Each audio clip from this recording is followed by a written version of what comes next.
Now friends, let me quickly revise the chapter of the capital gains. And friends, let me tell you, the capital gains as a chapter has got independent concepts, many independent concepts. But I would just focus for the purpose of revision the areas where it is maximum, where the high value questions do come in the examination condition. Let me just clarify some of the very basic things and thereafter I will proceed. The first thing which I bring to your notice is the concept of building and under construction building. Let me tell you that there is a fundamental difference between building and there is under construction building. Under construction building is not a building. In other words, under construction building is basically called the rights into that particular building. In other words, wherever that property exemptions or property transactions are concerned, for example, section 54, the house you sell and the house you buy. So that should be a house into existence. In other words, if you say it's under construction building, you should logically conclude that section 54 benefit is not available. This can be used, this concept can be used, friends, everywhere, whether capital gains, business income, everywhere. For example, depreciation on building. So depreciation on building you can get, but depreciation on under construction building, that you cannot get. It is a simple and a fundamental but hardcore basics in that particular situation. The second thing, friends, I want to tell you is section 112A. Section 112A, which is our long-term capital gains with respect to the listed share securities.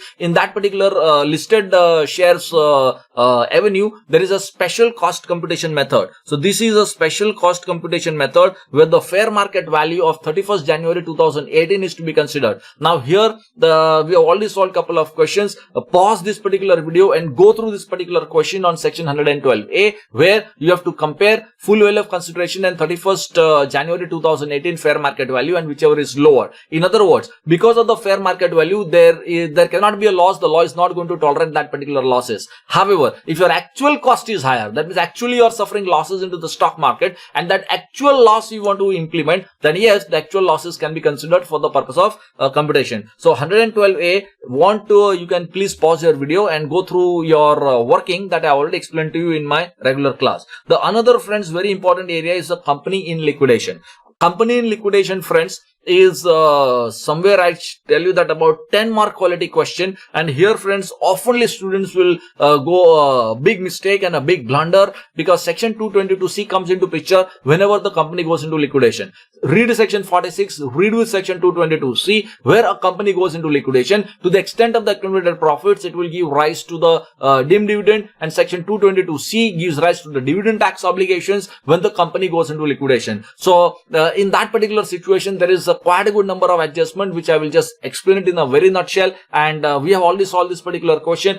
Go through this particular question, this type question, and the most difficult question in this particular area is question ID number 87. However, some 2 or 3 questions on this particular concept that I already solved, but question ID number 87 is the most valuable. Question number 87, because it's a full-fledged 10 mark type question. Understand this particular concept very carefully. The situation is like that. The company has gone into liquidation. When the company has gone into liquidation, then there is a balance sheet of the company. In the balance sheet of the company, there are sundry creditors, there are sundry liabilities, there are some of the assets. These particular assets are sold in the outside market, and because company is into liquidation, you have to convert everything into cash. When these particular assets are sold, it is going to give rise to the capital gains. So now, friends, in the tax paper, you have to open something like your ledger accounts or something like your summary accounts, where you have to keep the track of the reserves, that how much was your reserves at the time of that particular liquidation, because reserves will give rise to your dividend tax. Accumulated reserves to that extent will give rise to the dividend tax obligation. And other calculations you will have to know, that is a distributed cash, because see, the question will not give you the ready-made figure of how much is distributed, how much is received by the shareholder, because tax liability question is with respect to the shareholder. So the shareholder receives the X amount. Listen very carefully.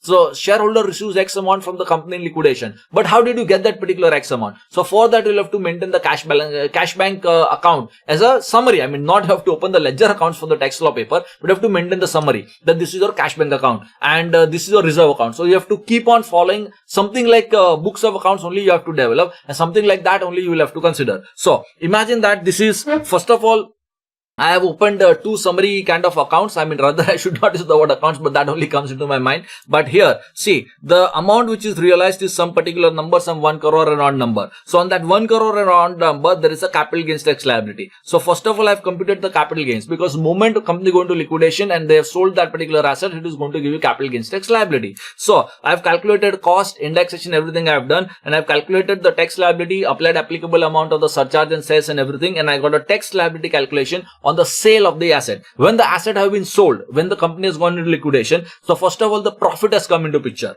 That means profit on sale of asset as per books of accounts. So profit and loss account, general reserve, I have taken this particular number from the balance sheet because I'm going to close the books of accounts. To this, I'm going to add the profit on sale of the asset.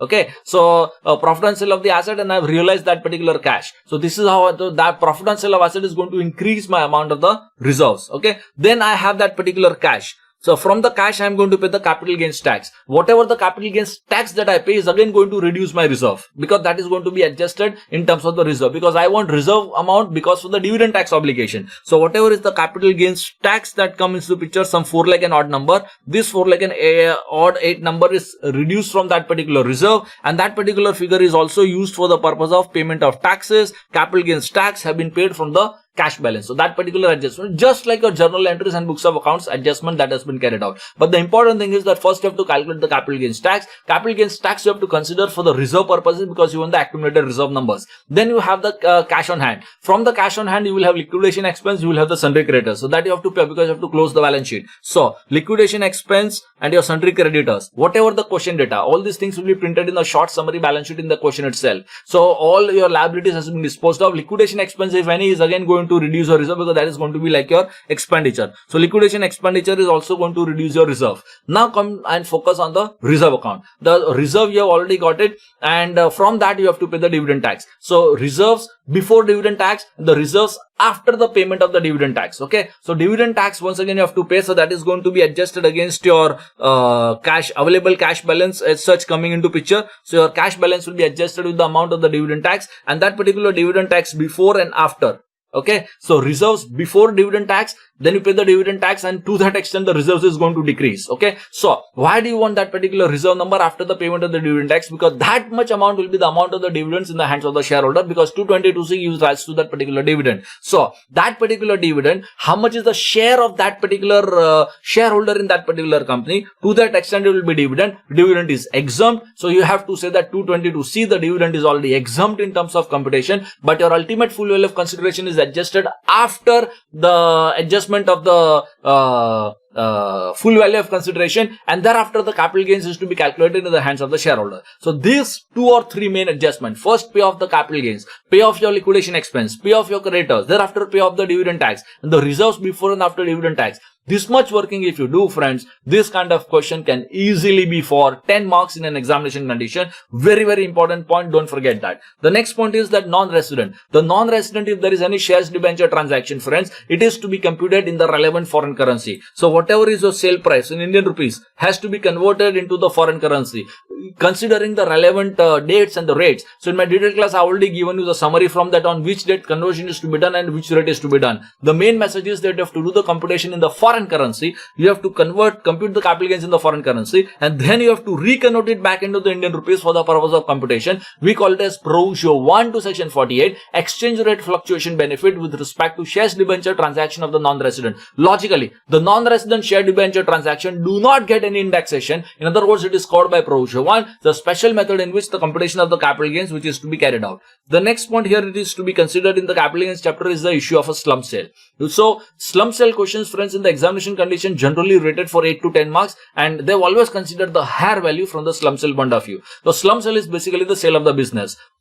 So you are not selling the individual assets. You are just selling for a lump sum price your entire business. So sale price of the business. So law says that your indexation first of all is not to be allowed. The long term, short term is to be considered keeping in mind the age of the business. That means how old you had been doing that particular business. If your business was long, then the capital gains will be long. If your business was short, then your capital gains is going to be short. And the net assets is your cost of that particular asset. Indexation is not to be given. That means it is a net asset is the cost of your slump sale. So your sale price, that is a sale of the business. The net assets, this is your net assets. Okay, so net assets is your cost. So sale price minus the cost, that is your set away capital gains. Depend upon the holding period of long, to long, short to short. So that particular point they will test it in the examination condition. You have to identify whether it is long term or short term. They might also ask you to calculate the tax liability calculation. Just multiply the percentage applicable surcharge in the sales, you get the tax liability calculation. Now friends, come to this particular net assets. The net assets have been defined. Net assets for the purpose of the slump sale in the capital gains chapter is defined, and it is said that it is assets minus liability. If it is a depreciable asset, then WDV, otherwise it is going to be the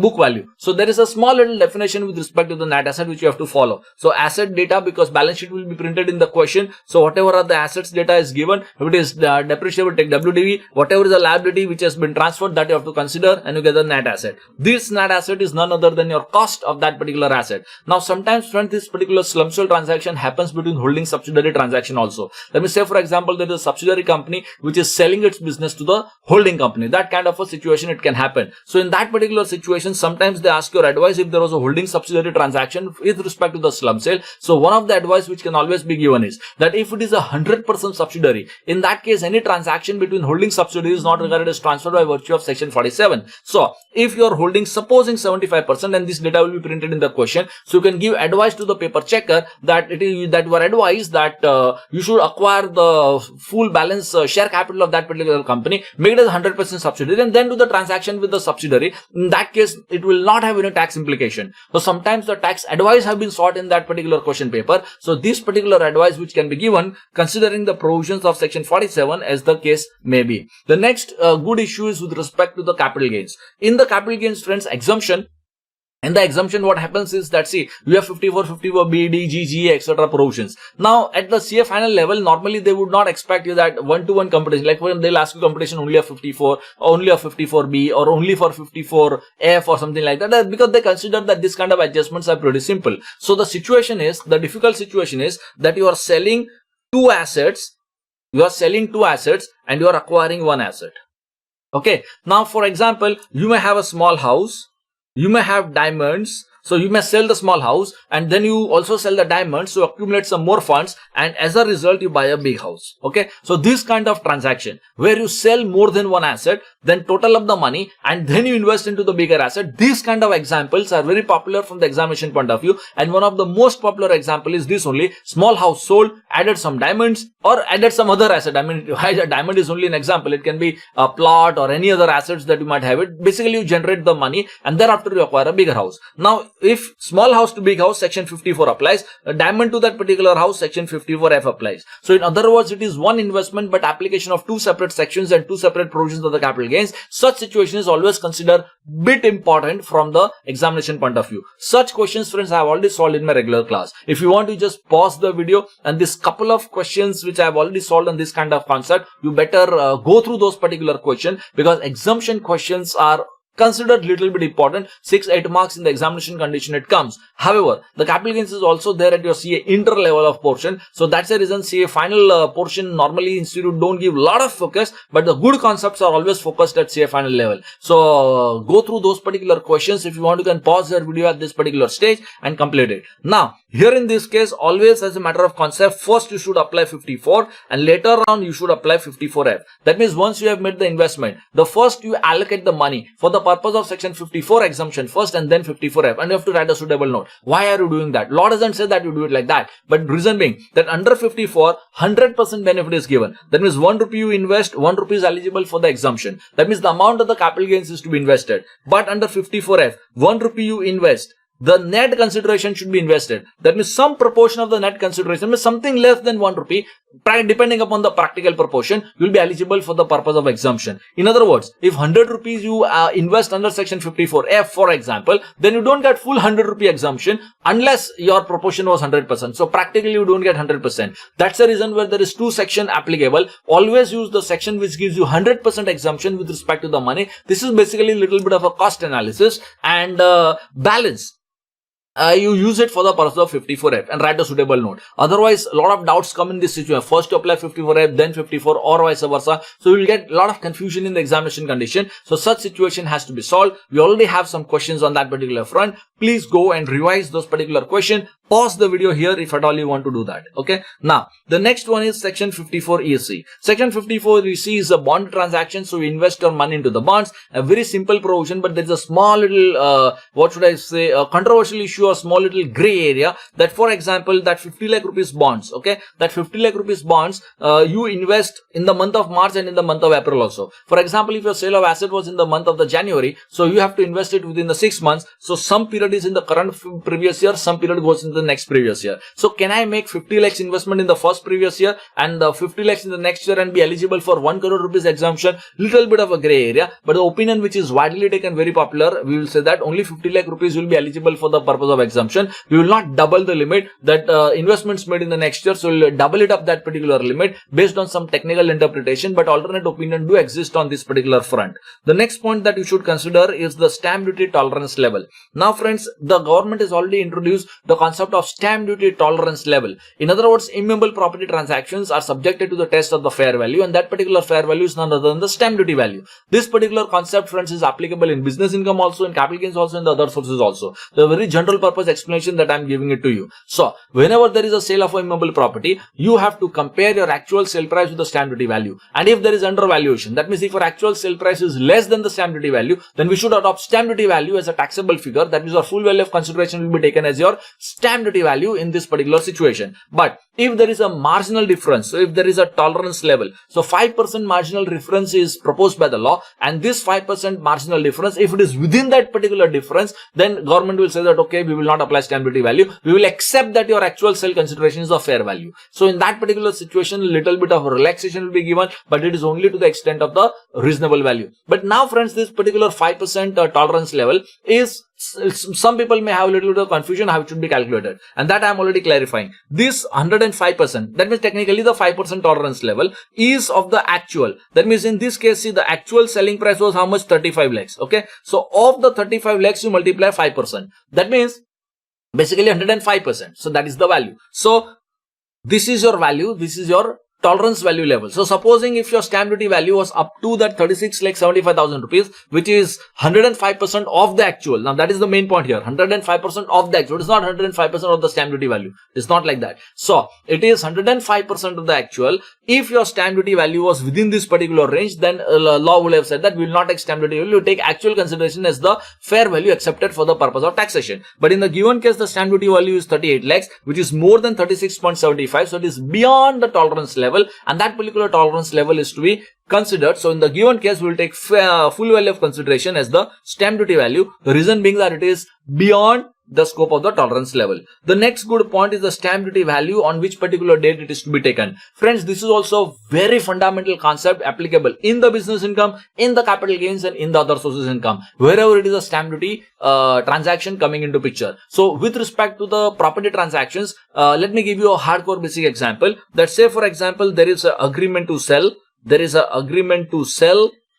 That means you give some advance money and book your property, and thereafter there is an actual sale document or actual sale registration which took place. Now in between these two periods there is a time gap, so the stamp duty value can change in between this particular period. So I will call it as a stamp duty value 1 and a stamp duty value 2. The transaction is only one, that is the sale of property, but you have already taken advance money and thereafter you have sold, so in between there is a change in stamp duty value. So for example, if here the stamp duty value is 98 and at the time of the sale the stamp duty value is, say for example, 105. So for the purpose of comparison purpose, which stamp duty value are you going to take it? Will you take a stamp duty value 1 or will you take it as stamp duty value 2? This particular confusion has been solved by the law. I repeat, this particular concept is applicable in the business income, in the capital gains, in the other sources, wherever the immovable property stamp duty value comparison concept is applicable, this is applicable. Now the law says the date on the agreement, date of the agreement on that stamp duty value, this will be taken if the advance money was taken, by the account pay check or by means of electronic clearing systems. I repeat, that means if at the time of booking the flat or at the time of entering into an agreement, if the advance money transaction was done, any money, maybe it is 1 lakh rupees, 5 lakh rupees, 10 lakh rupees, depending upon the value of the property. So that point is not that how much advance money, but any portion of the advance money should have been transacted by an account pay check or by means of an electronic clearing system, that is basically your RTGS and EFT, and then the value on the date of the agreement to sell will be taken for the purpose of consideration of the capital gains. That means your actual stamp duty value at the time of registration of the document will not be considered if, I repeat, if the advance money was already transacted on the date at that of the agreement by means of an account pay check or by means of an electronic clearing system. So I call it as stamp duty value 1, stamp duty value 2. Now supposing if this advance money transaction was not there,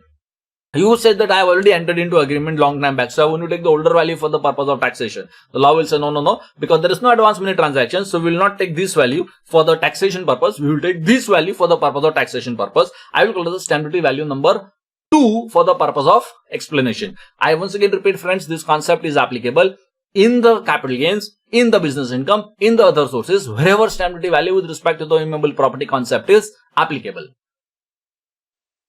Now friends, let me quickly revise the agricultural income. The agricultural income is already exempt under section 10. However, it is defined that what is an agricultural income. It is basically the rental income out of the agricultural land, or the work which is done upon the agricultural land out of the growing of the agricultural produce. It will be qualifying for the purpose of exemption. However, the agricultural income is fully exempt, but if the assess is individual or an HUF, then there is some indirect way of bringing some extra revenues to the government on account of tax, on account of the situation where there is agricultural income plus the non-agricultural income. So there is a special tax adjustment to be carried out where with respect to an assessee being individual or an HUF, and that particular tax liability working that way, a very simple one, but to understand you have to calculate the tax liability 2 times. That is your tax liability 1, tax liability number 2, and the difference, that is your tax liability number 1 minus 2, that is your difference, is your tax liability with respect to agricultural income. Please remember that this particular tax liability working is applicable with respect to a person, individual or an HUF, having agricultural and the non-agricultural income. Okay, so that is the particular situation which is applicable here. So here the agricultural income is 86,000 rupees in this particular example. So you have to calculate the tax liability calculation 2 times. 1, agricultural income plus the non-agricultural income. This is a non-agricultural income. Okay, so this is your agri plus non-agricultural income. Okay, and this is your tax liability number 1. On that you have to calculate the tax liability. And the second one is agricultural income plus the basic exemption limit. So whatever is the basic exemption limit with respect to your particular assessment here, that you'll have to consider. Then agricultural income plus the basic exemption limit, and whatever the tax liability is, that is your tax liability number 2. And tax liability number 1 minus 2 is a net tax liability.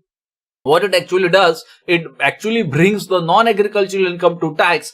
It is taxing non-agricultural income only, but from the lower tax bracket, logically it pushes the income to the higher tax category. So reasonably, if you just calculate, some extra burden on account of the taxpayer will come where such situation is applicable. But remember, this is applicable only to the individual or an HUF. Supposing it's a corporate assessee, then the corporate assessee, this kind of adjustment of special tax liability calculation does not come into picture. The next point is a cooperative society. The cooperative society is a very, very simple provisions under section 80P. Basically, it's a cooperative movement for the member, by the member, to the members, where the specified incomes of the cooperative society, generally it comes out of that particular members related activity. The cooperative movement is eligible for the purpose of exemption. The simple format of computation is that first of all you have to include all the income types headwise. So this is our first gross total income computation. All your headwise show all the income. If it is interest income, show it as income under that other sources. So headwise computation you have to do it. And thereafter section 80P, there are the list of activities. Basically it is called as the cooperative activities. The list of cooperative activities, you have to of course remember that notes I have already given it to you separately, but not so very important from the final C examination point of view, but for the revision purpose I am just doing that. And that particular point, whatever are the eligible activities, you have to give the deduction. And there is a general deduction which is provided. This is one of the good points that you have to remember. General deduction, I mean, it is something like your basic limit. That means if your income is less than this particular amount, then anyway it will not be taxable. The general deduction type of situation has been provided. This is with respect to the consumer cooperative society, some 1 lakh rupees it has been provided. Otherwise it is, I guess, 50,000 rupees which has been provided under section 80P. So general deduction and a specific deduction. These two things that you have to remember with respect to the cooperative society. Now friends, there is also a concept of something called as a 80PA, which is similar to section 80P. We call it as a producer company. Basically, the producer company, the concept is similar to the cooperative society only. But what happened is, or what happens is that this particular kind of a cooperative movement is done under the banner of a corporate entity. That means, see, cooperative society is a non-corporate entity. Now, similar activity then is for the member, to the member, by the members of the specified activities is eligible under section 80PA category, which is a corporate entity. So here also same 100% deduction has been provided for the specified activities. So for the specified activities, you have to identify. For example, the marketing of the agricultural produce grown by its members. So it is like grown by its members. So for example, if you say, first of all, you have to do all the headwise computation. So GTI will include all the incomes, which is your headwise computation. Now, marketing of the agricultural produce grown by its members. One example only I am taking it. That is eligible for the purpose of ATPA, that is a chapter 6 deduction. So, marketing of agricultural produce grown by its members, give the deduction. So, similarly, the eligible activities, ATPA, will be eligible for the purpose of deduction. The net income will be chargeable to tax. Now, here you have to remember one extra point, and that particular extra point is that since it's a corporate entity, your tax rates which will be applicable if the tax liability calculation has been asked will be the corporate tax rate. Okay, so that will make a little bit of a difference in this particular tax liability calculations. Okay, at the same point in time, friends, remember that in the corporate tax liability, the finance minister always said that where it is a last to last year turnover less than a limit, in that particular case you have a concessional tax rate. Now, if company is a newly incorporated company, the opinion exists that last to last year data will not be available of the turnover, so the concessional tax rate can be applicable with respect to the newly formed or the newly incorporated companies is a very acceptable view. So the tax liability calculation, you got to be very careful, and particularly when it is told to you in the examination condition that this is a newly formed entity or it is a newly formed company. Then the next point as a matter of discussion is your IFSC, International Financial Service Center. If there is any unit in the International Financial Service Center, then ATLA is already giving you 100% deduction. First 5 years 100% deduction, and later 5 years it is 50% deduction. However, the MAT provisions will be applicable if it's a corporate entity, and if it is a non-corporate entity, then AMT provisions will be applicable. So example wise, if you understand that whatever is your income of IFSC, the basic condition that it should be approved by the government and it should earn its sole income from the convertible foreign currency, and then it will be eligible for the purpose of section 80LA deduction. This is 100% deduction for the first 5 years. So whatever is a foreign currency income, you get 100% deduction. So practical tax liability is nil. So the computation in the normal provisions for the IFSC is 100% deduction for the first 5 years. I assume that this is first 5 years of the operations, and therefore the practical tax liability is. However, the MAT provisions will be applicable. That means it will have a MAT implications to have been born. So whatever was your income, this particular figure, this figure will be subjected to the MAT calculation, and I have done the MAT tax liability calculation accordingly, surcharge accordingly, and the cess applicable, whatever is applicable. The one point to be kept in mind is under the MAT provisions or similar under the AMT provisions, the concessional rate has been provided. See, normal MAT rate is 18.5%. Now here the rate of AMT is 9%. So sorry, the rate of MAT for the IFSC is 9%, and the AMT rate for the IFSC is also 9%. So it is a concessional rate of MAT if it's a corporate entity, and if it is an AMT, again it's the same concessional rate applicable if it is a non-corporate entity. So you might have to pay tax on account of MAT provisions, and of course the MAT provision is a tax credit also, you get it, there is no doubt about that. So that MAT implications can always be there with respect to IFSC. Section 10 AA units. Section 10 AA basically, friends, gives you the exemption with respect to the export oriented units, and basically it's an export incentive. Here the only small little working that should be kept in mind, it is based on the turnover criteria. That means how much is the total turnover and how much is the export turnover. So it is basically the export turnover to the total turnover. That is the ratio, and in that particular ratio the benefit of section 10 AA is available. Now some people also say that 10 AA is an exemption, some people say 10 AA is a deduction. Whatever you want to say hardly makes any difference. So basically it's a turnover criteria, and what is the export turnover, that is further defined, and that you should always just keep it in your back memory. So I just take up one particular example, where in this particular example I have already mentioned that this is the turnover definition, or this is a turnover criteria where some things from the turnover should be included and something from the turnover shall be excluded. In this particular example, friends, we had 3 different units,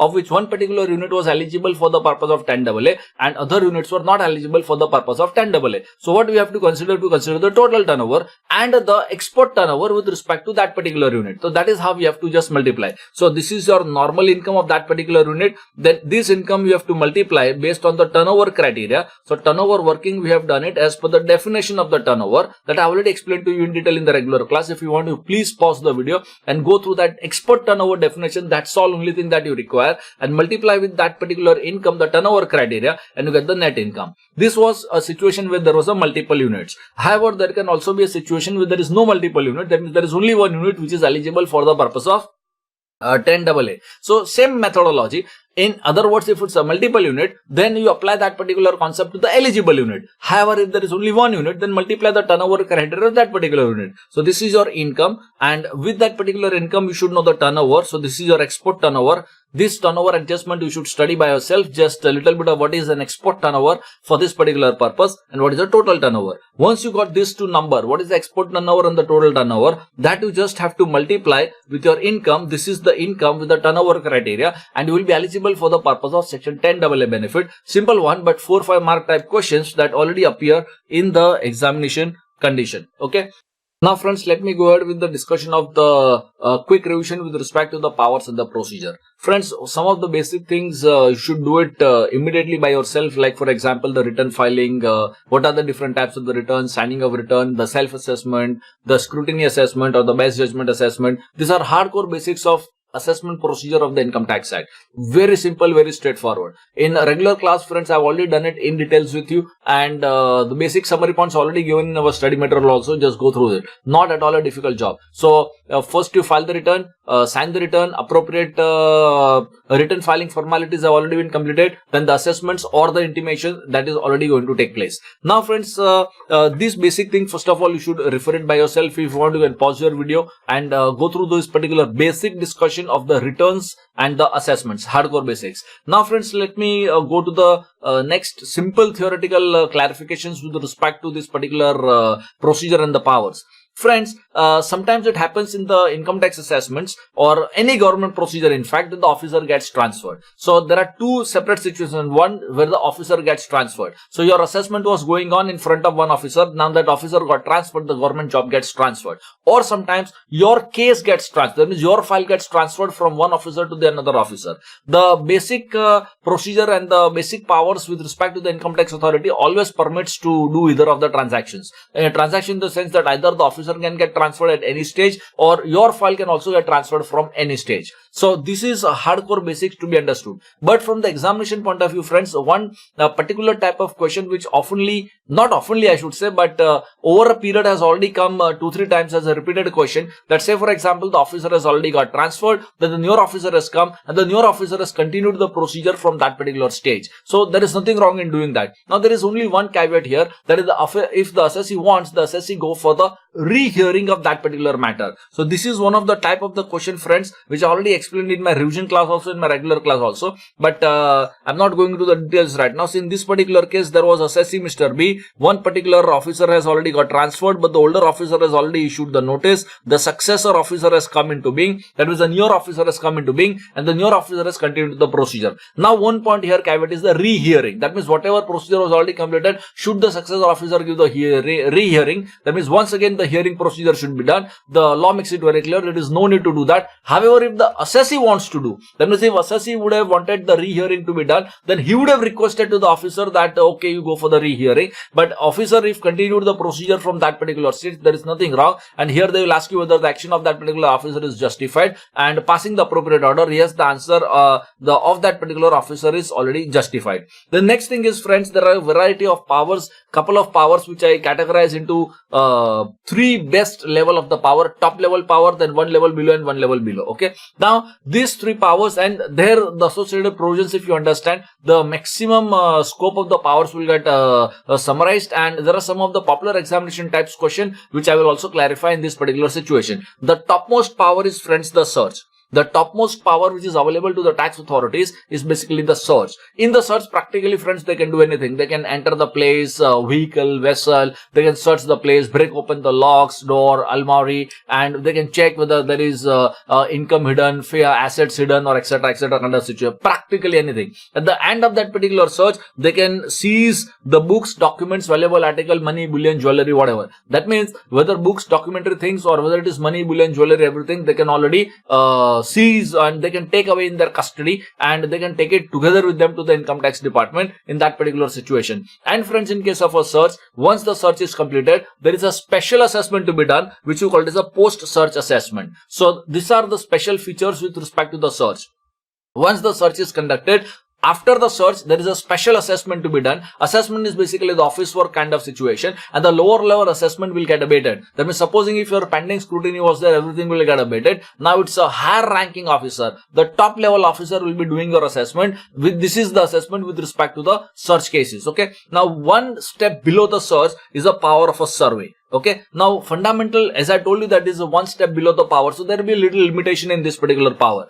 In case of a survey, they will come with a view to verify whether these things that everything is okay or not. And this particular survey, when it is conducted, as I already told you, that this is one step below power. So in this particular power, they cannot impound or they cannot seize the valuable things. For example, money, bullion, jewelry, valuable article or thing. They cannot seize that. But if there is any books, documents, etc., this particular books, document, etc. can be impounded. That means they can take together with them in their custody when it comes to the books, documents, material, etc. in case of a survey powers. Okay. So what is the difference between the curtailment of the power between survey and the search? In the search, books can also be impounded or seized, and cash, money, bullion, jewelry, valuable article or thing, etc. can also be impounded. Now in case of a survey, because it is one notch below power, in that particular situation, you cannot seize valuable things, cash, money, bullion. However, what you want to do, if there is any impounding books, etc., the documentary things can be seized. Basically, it can be taken away with them for the purpose of further verification, rechecking and all that kind of situation. Now, this particular survey can be done only during the business hours. However, during the search powers, there is no such practical limitation like there is a business hours or something like that. So here you can do it only during the business hours. If assessee is not doing a business, that means if it's a charitable organization, then there is a time limitation of sunrise and sunset. That means they can do the survey only during the day hours basically, and technically it is called as a sunrise and sunset kind of a situation if it is a non-business doing entity. Now, in case of section 133B, which is again one notch below power, that means one level below power, where the income tax authority will come with the view, with the intention to collect the information. So they comes only with the view and intention to collect the information. So they will collect the information and they will go away. However, in this particular power, even the books, documents, etc. cannot be removed or it cannot be taken away by them. In that means they cannot seize or they cannot take away together with them these books, documents, etc. also. So that is one level below power. So under 133B, they will just come and they will collect the necessary information what they want to collect, and then they will go away. Here also there is a limitation of the business hours. Now friends, in the examination condition, there are some of the standard type questions, and because see here also 133B also is a business hours, and 133A survey also it is a business hours. So they will always ask question like, there was a cyber cafe or there was a hotel, and say for example hotel was operating morning 9 to evening 12 o'clock, and since the hotel is operating up to 12 o'clock in the night, then at 11 o'clock say for example the survey etc. was conducted. So whether it was justified, something like that. So they will apply that concept of business hours. So if your business hours are, supposing if your midnight hours also you are doing the business, then the survey technically can happen because that is also your business hour. That is one of the point. Now friends, this business hours test, then they will ask always together with the question whether books, documents, etc. they can take it or not. Now here the students will always confuse like anything. Then you have to read the question exactly and very precisely, that whether this particular action which was taken by the tax authorities, whether it was 133B, that means collecting information action, or whether it was a survey action. So supposing if the data given in the question is a survey action, then you should say that okay, books, documents, etc. can be taken away in their particular custody, and they can take it away together with them to the income tax. However, if the action was taken only for the purpose of collecting information, in that particular case the book, documents, etc. cannot be done, and in that particular situation you have to identify that because the action was taken under section 133B, the books, documents, etc. cannot be taken because it was 133B action. This is one of the standard format of rather I should say not format friends, but it is a standard type of this particular question which is oftenly got repeated in the examination condition. Just look at this, something like that. First of all, this is something like business hours it has been given, and the income tax authority has come at some 8 p.m. and your business hours is some 9 to 9 p.m. So you will doubt whether 8 p.m. Whether this particular action can be taken. Yes, because 8 p.m. is also the business hours. And then if you read the bottom line of the question, they said this particular action was taken under section 133B. So 133B is basically collecting of the information. However, in this particular action, you cannot take away books, etc. When you have come to collect the information. In this particular case, the assessing officer wants to take away with him the books, documents, etc. Okay, so he has come for the purpose of collecting of the information, and then he wants to take away the books. Then you should say under 133B there is no permission. However, if it would have been a survey operation, then he could have taken away. So this is one kind of a standard question, oftenly got repeated in the examination condition, and that you have to differentiate your answer very much properly in this particular situation. Then come to second level of the assessment. Friends, this is one, I just call it as practically the second level of the assessment. See, once the scrutiny assessment has already been completed, and practically majority of the cases the matter solves, and then again the next year again return filing, and next year maybe again the scrutiny. So that routine process keeps on getting repeated. But some extra events, some extra facts that come into the knowledge of the assessing officer, then he may like to take some extra action. So I practically was the second level assessment. Okay, and this particular second level assessment, these are the variety of the type of situations, and these are the four broad type of situations. Number one, section 147. If the assessing officer thinks that income has escaped the assessment, that means he gets some extra evidence, knowledge, material evidence, etc., such that he believes that your income in the original assessment has already escaped. That means there is a loss of revenue practically. So in that particular situation, he can go for this particular action under section 147. Now, second situation is, supposing in the original assessment, the assessing officer thinks that there was a mistake. That means, say for example, there is a calculation mistake, and that needs to be rectified. So if he discovers that, oh, in my order which I had already passed, there was a mistake, so I want to rectify that, then he has to invoke section 154 powers, and he will say that, okay, I can rectify that particular mistake. Section 263 is basically the powers of the Commissioner of Income Tax, where Commissioner of Income Tax comes to the knowledge, or he learns from some sources saying that the lower level officer, that means his subordinate officer, his junior officer, has passed some order. These are erroneous. They are prejudicial to the interest of the revenue. That means basically they have caused some loss to the revenue. They have caused some harm to the justice, and those particular assessment is not correct in light of the provisions of the law. They are erroneous, prejudicial to the interest of the revenue. Once Commissioner learns that particular thing, or he gets that particular information, then he can take the action and he can pass the appropriate orders. So this is basically the special power of the Commissioner of Income Tax. Section 264 is again the powers of the Commissioner of Income Tax only, but that is other way around. Other way around in the sense that if assessee thinks that my officer has done something wrong, or if order is passed is something wrong, I am aggrieved by that particular order, then I will make an application to the Commissioner of Income Tax. This application I will make, and I will tell the Commissioner of Income Tax that, sir, look, there is something wrong, and I think that this particular addition should have not been done, this adjustment should have not been done, please consider that and pass the appropriate orders. In fact, it is alternative to an appeal. It is a substitute of an appeal. See, appeal means it's a very formal legal procedure. However, if you want to do it in a very friendly way, in a very simplistic way, then 264, I call section 264 as a friendly appeal. I mean, that's only for my students' understanding. So I say that it's a friendly appeal. So you can make an application within the time frame, and the commissioner will pass the appropriate orders on that particular front. So these are the broad situations. One, if the officer thinks, section 147, that income has escaped, then 147. If mistake is found, then 154. If the commissioner comes to the knowledge that something was wrong, it was the order passed by the subordinate authority was erroneous, prejudicial, then he will take action under 263. 264 is like a friendly appeal, where assessee makes the application and says that there was something wrong in the order that was passed. Please consider that particular point on the merit. Okay, so these are the matters which can be considered. Now, with each of these second level of the assessment, or the second level of the adjustment, whatever that you want to say, there are some other points issues. And this particular concept, friend, it is very, very important. In my regular class also I have explained. In my last month revision also I already explained. Today is the last day revision concept, and still I want to explain that particular point because students often go wrong. Now, in a shortcut, because today I don't want to take a lot of time, because it's a very valuable thing and it is just your day before the examination. So I don't want to spend a lot of time on this particular front, but I want you all guys to understand that particular point. Now, supposing if there is an assessment order, original scrutiny assessment order, supposing the return was filed was 100, officer has done the addition on one of the point 10 and one of the point 15 total is 10 plus 15, 25, and the final assessment which was done, the income computation was done by the assessing officer at, say for example, 125. Okay, basically he has made 2 additions. He can practically make 3, 4, 5, 6, even 10 additions I've seen in my life. In other words, to the computation, assessing officer will pass the order saying that this has already been added. Now what happens is that point-wise issues comes into picture. Now scrutiny assessment order is already passed. Now after a few months of that particular assessment order already passed, now the officer realized that, oh, something has escaped the assessment. So something was missed out, something which should have been added here, but it has not been added. So can he consider the other points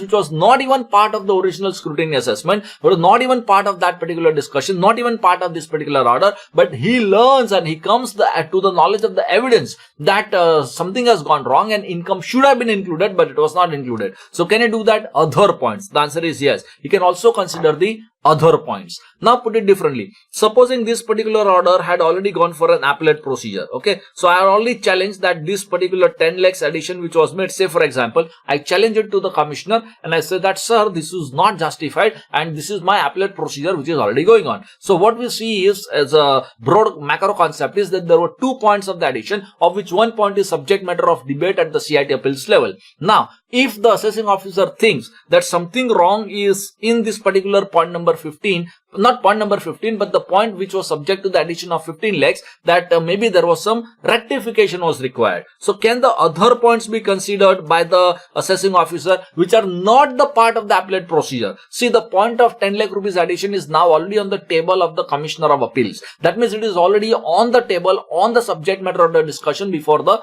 Commissioner of Appeals. Okay. Now the other points, other than those points which subject matter of debate at the Commissioner of Appeal, can the assessing officer consider? The answer is yes. In other words, the other points, the points which are not subject to the appellate procedure, the other points the assessing officer can consider. Under 154 also he can consider. Can the commissioner under section 263 consider? Yes, he can also consider. However, under section 264, it is a unique drafting of the law and the other points, friends, cannot be considered under section 264. And this is how the question oftenly come in the examination condition. They will say that, can section 264 be invoked with respect to the other points where one of the point of that particular order has already gone into an appellate procedure? Because 264 is a unique piece of law, unique piece of drafting of the law. I'm not going to the technical aspect of section 264 because today is just the last day revision, and thus section 264 is not possible if one of the point has already gone into an appellate procedure. However, under 147, 154, 263, such action can always be taken. Now, this is one of the very standard type question.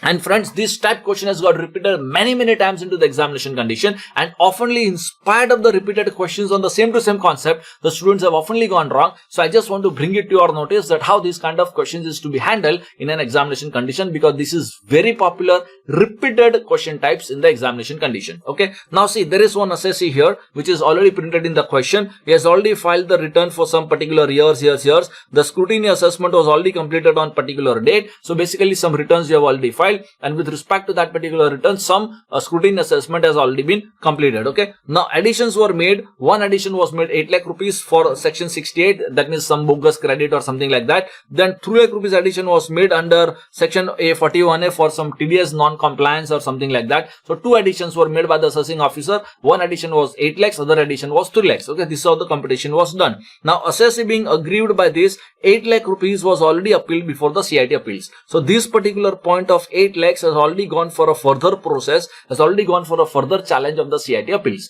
So there were 2 point additions. Some question may print 3 point additions, of which 1 point has already gone for an appellate procedure. Now another that 3 lakh rupees addition, there is a question what they are asking you in the examination condition. Okay, this is 4 mark type examination question. Now assessee seek your advice. Should you apply to the commissioner under section 264 for the rectification, or should apply under 264 or apply for a rectification to the assessing officer with respect to the TDS disallowance? That means one of the point have already gone for CIT appeals. Now other point you want to take it under a different process, whether rectification or 264. Now the point is that 264 is not at all possible. That is conclusion number 1. The reason being that under section 264 it is not point wise. That means 1 point has gone for CIT appeals, so other point cannot. Other point can go for 264. No, that is not allowed. So 264 is not point wise. So if even a single part of the order was challenged, any particular point was challenged and debated at the CIT appeals level, that particular order cannot be processed under section 264 is a special unique language. So 264 is just not possible. Now whether 154 possible or not, here the students would say that yeah, you can go for it, but you should not forget the scope of section 154. Section 154 is but for the rectification. That means there should be a mistake. That means if you feel that this particular 3-leg adjustment which was done, there is some mistake which is done. I mean, there is some mistake, because without a being mistake, section 154 has no role to play, because 154 is a situation where there is a mistake. So you will say that, okay, if there is a mistake, because exact data not given to in the question, assuming that there is a mistake, yes, the rectification application can be done under section 154, because section 154 is point wise, but section 264 is not point wise, and that is technical interpretation of these sections, and accordingly the answer has to be repeated. Now friends, this type question, I repeat, this type question has got repeated many times. I repeat, many times at the institute level, not only our CA institute but even the other institute. But students have always failed to understand this kind of situations at in the examination condition, in spite of repeated question and in spite of repeated clarifications in relation to this particular concept. So remember this particular point very carefully. Okay, this one. Now the appellate procedure. Now in the appellate procedure, friends, once the initial orders have been passed, then your best course of action, in case you are agreed by that particular order, is to take an issue to the appellate procedure. So we say CIT appeals, ITIT, High Court and Supreme Court. So Supreme Court verdict in India is the last verdict, and beyond that nothing is possible. So normally it is said like that. That CIT appeal is the first appeal, ITIT is the second appeal. Okay. High Court, some people say third and the Supreme Court first. Some people number it like that, but no required, because High Court is a separate civil procedure altogether. So normally we say that any appellate procedure, CIT appeals is the first appeal, ITIT appeal is the second appeal. Okay. This is how we people understand in terms of sequence. So assessing officer passed the order, you are agreed, you go to CIT appeals, you are still agreed, then you go to the tribunal, you are still agreed, go to the High Court, then go to the Supreme Court, thereafter you cannot go anywhere, because that's a final verdict. However, in certain situations, the ITIT appeal by itself is a first appeal. That means some of the orders which are passed by the Commissioner of Income Tax, however, the list is already provided in the respective sections. The sum of the orders which are passed by the Commissioner of Income Tax has to go to straight away ITIT as a first appeal. Now, for example, if you come here in this particular case, you see that section 263 will allow the Commissioner of Income Tax to pass the appropriate order where the order passed by the subordinate authority is prejudicial to the interest of the revenue. So in that particular situation, section 263 comes into picture. Now supposing if there are any 263 orders which are basically passed by the Commissioner of Income Tax, those orders will directly go here to the ITIT. So in that case, if you want to appeal those orders, you have to straight away file an appeal to the appellate tribunal. There is a logic behind this, let me just tell you, and that's a logic may work in the examination conditions sometimes. See, the Commissioner of Income Tax and the Commissioner of Appeals are practically the same rank officer, although they play different functions. That means, see, Commissioner Administrative is a different function, Commissioner Appeals is a different function, but their grade of officer is almost the same. So basically the law says that if the orders passed by one grade officer, and if you want to appeal, you have to go to their upper grade of the officers, and above the CIT is just the appellate tribunal in the appellate process. So since the orders were passed by the Commissioner, and that particular appeal you want to make against the order of the Commissioner, so you should not go to the same grade of that particular officer. That's the logic of the law, and that's the reason those kind of orders are straight away taken to the appellate tribunal as a first appeal. There can be some theory questions here, and that theory question is like, what are the situations in which the appellate tribunal appeal by itself is a first appeal? Okay, that is one of the situation. Then the further situation, the CIT appeals or ITIT appeal, they can consider all the question of law or the question of facts. Okay, the question of law is basically the situation where you have to study section, interpret the section. The question of fact is basically a situation where your book, document, evidence, material, etc. is required. That is a question of facts. So Commissioner Appeals and ITIT is going to discuss everything which relates to the facts, and they will discuss everything which relates to the law. Okay, no doubt about that. But the High Court and Supreme Court will only discuss the question of law. In other words, the question of facts are not entertained by the High Court or the Supreme Court, as the case may be, and that is one of the reasons the appellate tribunal is called as fact-finding authority. I repeat, it is called as a fact-finding authority. See, why appellate tribunal is called as a fact-finding authority? Because if you have to find the facts, then tribunal is the last authority. That means tribunal is the last words with respect to the finding of facts, and that's the reason it is also called as a fact-finding authority. two extra points which I want to bring it to your notice in the appellate procedure. One is the additional evidence, other is the additional grounds. See, additional evidence means additional documentary evidences. That means whatever the documentary evidences that you have submitted to the scrutiny assessment to the assessing officer, that particular evidence, the extra evidence, normally the appellate procedure will never be permitted. That means if, for example, you had some purchases, the purchases has to be supported by the purchase invoices. So if there was a doubt about whether the purchase was genuine, not genuine, then you have to show the purchase invoices, etc. to the assessing officer. Now, supposing if you have not shown it to the assessing officer, officer says that this evidence is not available, document is not available, not provided by the assessee, and therefore he makes the addition on account of the bogus purchases. Now you go to the commissioner and say that, sir, this is my purchase invoice. Commissioner will say, sorry, if you were to give, you have to give it to the officer, don't give it to me. In other words, the additional evidence, the extra evidences, normally the appellate authority will never entertain. I repeat, this is general purpose understanding. Normally they are not supposed to entertain, nor they will entertain, because they are not the person to accept the additional evidences. They will only consider the appropriate orders based on what the assessing officer has already passed the order, and they will consider their appellate orders. So in this particular situation, friends, generally additional evidence is not entertained. However, every appellate authority has its own inherent powers. So commissioner appeals if he thinks that okay, additional evidence should be accepted because some genuine reasons the assessee has got it, he can do that. But generally it is not allowed. Same thing is for the additional grounds. Additional grounds means additional points. Say for example, there were 3 additions made. So supposing assessing officer has passed the order, original 100, 10 and 12. Total 22 additions done, 122 additions, 122 total income was computed. Okay. Now, supposing if I have appealed point number 1, which was additions of rupees 10 lakhs, say for example. So what is this point number 1, 10 lakh addition challenge? It is called the ground number 1. So you have already challenged one of the ground to the appellate procedure saying that this particular point addition under section 68, which was so made, amount is rupees 10 lakhs. You challenge it and you said that this is not justified and therefore you are into the appellate procedure. It's called as a ground number 1.